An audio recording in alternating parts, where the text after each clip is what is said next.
On today's Minute of the Apes, I totally told the coach, you know what? I did every single one of those 20-meter handstand walks unbroken, and every class after this is going to do that too. Ow. They greenlit the sequel without a story in mind. They just wanted to equal an unexpected gold mine. They said, oh no, as Heston said, I got to go. These are just some of the facts you ought to know as we go. Beneath the Minute of the Apes. Beneath the Minute of the Apes. Beneath the Minute of the Apes. Hello and welcome to Minute of the Apes, the daily podcast where we break down every damn dirty minute of the Planet of the Apes movies. One handstand at a time. Or one handstand at a time. I'm Todd, that was Sean, and Richard. Hey, everybody. We're back. It's Wednesday. Wednesday, we're into minute Or 13. Hump Day. Do Sean? you think the apes called it Hump Day? I don't know. I don't know. Wow. So, minute 13, why don't you tell us what's going on today? All right, we're starting minute 13 with Taylor still teaching Nova her name, and ends with Taylor and Nova mounting their horse. Let's cue up the clip then and take a listen. Nova. Come on. That's the idea. Taylor. Nova. Here.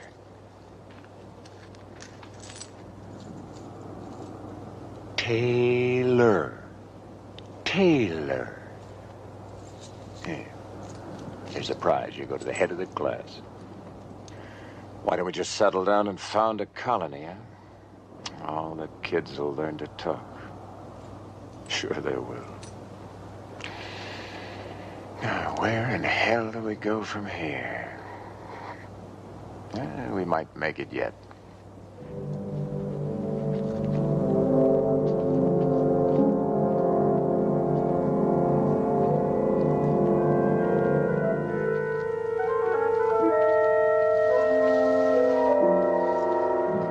All right, and as minute 13, I realized I had an old count for part of this. We have 3 living humans. We actually have 4 dead humans because of Skipper being dead. 4. Wait, did you do that last week too? Did you do 4 last week, and this week we dropped back to 3? I forgot to update Monday and Tuesday to 3. All right, cool. And we got 1 dead ape, shrewdness of apes, and a gaggle of humans.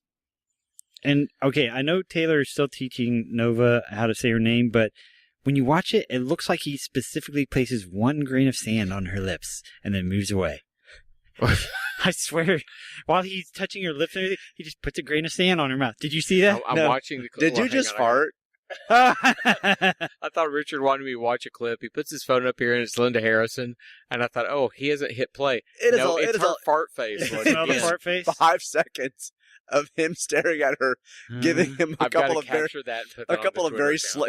She gives him very slow blinks too, like blink, blink, with the same face. Well, maybe he farted. He doesn't think anyone on the set. Hey, do you know what farting is? It's burning her eyes. She's blank. Blank. So he's kind of touched her face, and now he's touching his face. It is kind of weird thing with his 3 fingers where he kind of props his lips open. Ugh. If this didn't work last movie, why is it suddenly going to work this movie? You don't change your moves for loving overnight just because you change movie for movie. And apparently we know that they've done something. I guess what I was most scared of is not even him touching her face. Did anyone else get concerned when he reached in and says, I have some for you, and he reached off camera downward, and I thought, what the hell's he pulling out? Where has he been storing this whole time? So he pulls out the dog tags, and he's had it in his shorts, or his loincloth. He doesn't have any shorts on. He's wearing a little cloth over his private parts. Maybe he wrapped it around his dinkus, you know? Well, has it been there this entire movie? It's been there for... It's whatever I want it to be. It's been there for a movie and a half. By the way, I have to go back and listen to the audio mix. Did he jingle when he walked? Well, literally, he had those dog tags. Now we know where Pulp Fiction got it from now. So, I've had these dog tags on my ass for the whole movie. I know you heard in the clip what he so says. Oh, gross. But he produces dog tags for her, and it's what I alluded to before. I don't recall anywhere in the first film him ever having dog tags. At all, because they went from Crash to walking through the desert to skinny dipping, and at no point did he have a dog tag on. But even if he had him at the skinny dipping point, at that point, all of his effects were stolen. And they're not putting anything back on them. So not only has about 21 years, whatever the difference was, I forget now, eroded off the clock. Yeah. But we've also got artifacts that weren't there in the first film. Yeah. So before he pulls the dog tags out of Uranus, we have Nova actually pointing at him. Like, this is the first time she's done any type of movement when he says Taylor and she points back. She points at him, and this is an actual indication of intelligence. This isn't her kind of being dumb. She's doing something that is familiar to us. Yes, but at that point, right in this point, and you can tell me, I think it's in this minute. That's when he gives her the dog tag, and when he says Taylor, he says, points at me, and then points at the dog tag as Taylor. At that point, she's going, what the f*** does Taylor mean? Yeah, he does more than that. Not only does he pull the dog tags out of his ass, he points to them, he then runs her finger around along Taylor. Yeah. Like it's Braille. Like she's suddenly going to recognize... Yeah, okay, so by Taylor's logic, she can't speak, but she can read my dog tags? What the hell? It is really just kind of... It's all for the audience. It's not for Nova. It's all for the audience. Well, here, I want to go back to him pulling it out. And I do say it that way intentionally because the shot is framed and he goes, I got something for you. And he reaches off camera. I'm just going to whip this out here. The only thing that is more cringeworthy in this series so far is that moment in the first film when they've just come out of the water and the Dodge and Landon call him over, Skipper, come here.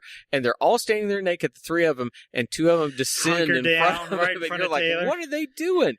But this odd staging, is it that things have changed so much that we now look at that and see the eroticism of these moments that they didn't see in 60s? So he reaches down into his pants, and we don't really get to see his pants moment, but she's still giving the same stink face, but now looking down. So it looks like she's like, not this again. Well, I'm not ready for this. The frame you get, so it's Taylor on the right, Tree in the middle, Nova on the left, and they're both looking down right at his groin where he's pulling it from. Exactly. And he's looking like, here it is. And you're right, she has a look like, is that all? For all we know, this is the fifth or sixth time he's had a training session with her. All right, we're going to do this again. Nova Taylor. Here's my badge. Run a finger over it. And all this is... Oh, my God. Here's my dog tag. All this is a moment for them to try and explain where the dog tags come from. It's your turn to stick the dog tags on my ass. Ooh. So even kind of... Just because we established last movie that Taylor was kind of a jerk to her, just in general, the way he treats her. He puts the dog tags on here and then says, here's a prize. You go to the head of the class. I mean, what the hell? I mean, just such a dick. I know. So rude. So smarmy. Well, he has to find some way to talk down to her because in moments he's going to do his typical lots of loving when he says, why don't we just settle down and found a colony, huh? So once again... Is that how they recruited Stewart? Yes. To the ANSA? Would you like to come on with us? We don't know where we're going, but we're going to start a colony with you. We're going to bone in the future. He puts the necklace around her and says, here's a prize. You go to the head of the class. And then right before he utters the, why don't we just settle down and found a colony? That doesn't make sense. Found a colony. Why don't we just settle down and found a colony? He kind of leans back as if he's daydreaming. So he has kind of this pleasant look on his face like, hey, this isn't so bad. We'll have one child with us in the future. We'll just camp here. All the kids will learn to talk. Okay. But not from their mom's side of the family. Well, would it be a blessing if perhaps they didn't learn from Taylor? Because he's not exactly the most skilled at communication in the world. And honestly, what would he do at that point if he had a kid and they were mute? Yeah, he'd lose his mind. I mean... I can't raise this kid. He can't talk. You take this. I'm going to shove my hand right up their ass and move their lips. Taylor, baby. Taylor, baby. Feel this? It says Taylor.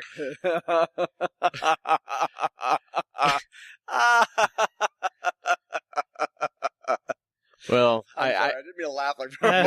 I feel for Nova. Nova, does she even want to connect with him? Does she even like him? She's kind of forced with him. I mean, think about it.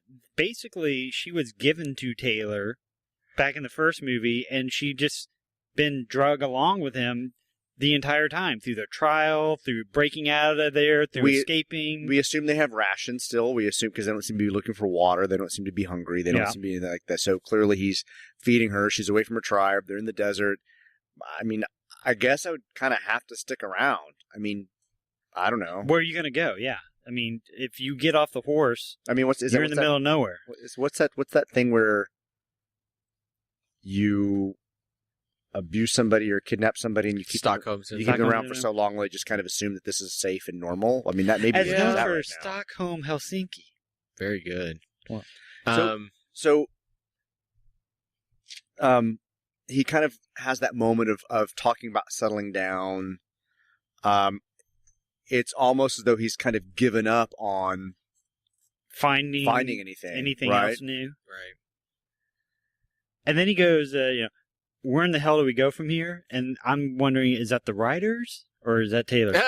Well, he says, where in the hell do we go from here? We might make it yet. Wait, those statements don't really make any sense together. Where in the hell do we go from here? We might make it yet. You know? What is the opening to Mary Tyler Moore? We might make it yet after all, but we don't know where we're going. Taylor Nova. Meow. So this entire time after he's I'm sorry, now I'm laughing like Richard when Sean does the meow. I know my MTM. After he's given her the dog tags, she is continuing to kind of play around with the dog tags. Mm-hmm. I don't know if it's because it's like shiny new jewelry. She's never seen anything like this before. It's supposed to make us think she's thinking of Taylor. It's around her. It is. But she's continuing to, under direction, still continuing to actually act like this is meaningful to her, right, that it means something, that she's showing something. Well, he's still kind of just off in his daydream land, talking about we might make it yet, you know. Then we get kind of the slowest horse mounting scene ever. Well, no, we get to a jump to a wide where we actually get to finally see where they're at. I mean, at this point, there's a little pond. So you talked about that they don't have any food, but there is water. No water there. And can they drink it? But still, there's a watering hole out in the middle of this desert. So they found this kind of like little tiny oasis where they've kind of hitched the horse up to. Where they can find a colony. Where they can find a colony. The trees are dead, but they're leaning against some rocks. There's much a little like bit their of relationship. Little bit of a pool. And so when he says, you know, maybe we could found a colony, it kind of feels like maybe they have found someplace in the desert that was habitable or livable at this point from all their writing. Right. I would have gone back to the beach, honestly.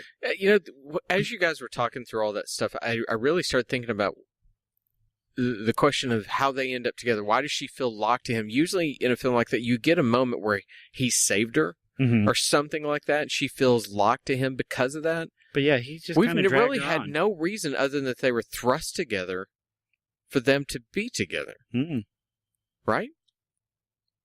Other than probably the late 1960s, early 1970s concept of household of man and woman. I mean, yeah, woman is property. Woman is property kind of thing. Yeah, I mean that's if we accept the fact that women marry and that was to build the home, and it wasn't necessarily about. Well, he's love a big, and strong romance. man protecting exactly. her I mean, because she's this stupid woman who literally can't even speak. This might have been a little more normal for the time without having to have that explanation. Yeah, I just feel like if I were her, I'd punch him in the nuts. When he's reaching for his nuts, I'd punch him. So let me give you your dog tags back. So they go to the wide so we can kind of see the dead trees around them. Did they really find a desert where there were just barren trees like that, or were these trees props? I couldn't find, but because is still in that red rock canyon. There's brush. There's brush in the background. It'd be kind of weird just to have these dead trees right there. Who knows? Yeah, but maybe. I mean, and you're also looking at when did they shoot it? There could be vegetation on those things at different this times. could be winter. Yeah. So he stands and kind of awkwardly grabs her hand by the wrist and then picks her up off the ground, like he's like a kid that you pick your kid up. She's like his pet. He's leading her to the horse. And you can't lead that horse to water. Well, you can lead that horse to water, but you just can't make it drink. It's not drinking. They're at the water. Anyway, so welcome to the Minute of the Horses. He grabs Nova's wrist, and she stands while he pulls on her, but it's still just kind of an aggressive grab, the way he just kind of picks her up like she is property, right? And then he goes to the horse, and we actually get to see his loincloth It's a little bit of a butt shot. Clearly you can see the costume. They didn't do this very well with it, with a wide shot of him stepping over the horse, like, oh, butt cheek. Well, we get a little bit of Linda Harrison butt cheek too. So to be fair, as well, We had some weird crotch shots in the first movie too. Yeah. So he gets on the horse, and then he kind of grabs her hand and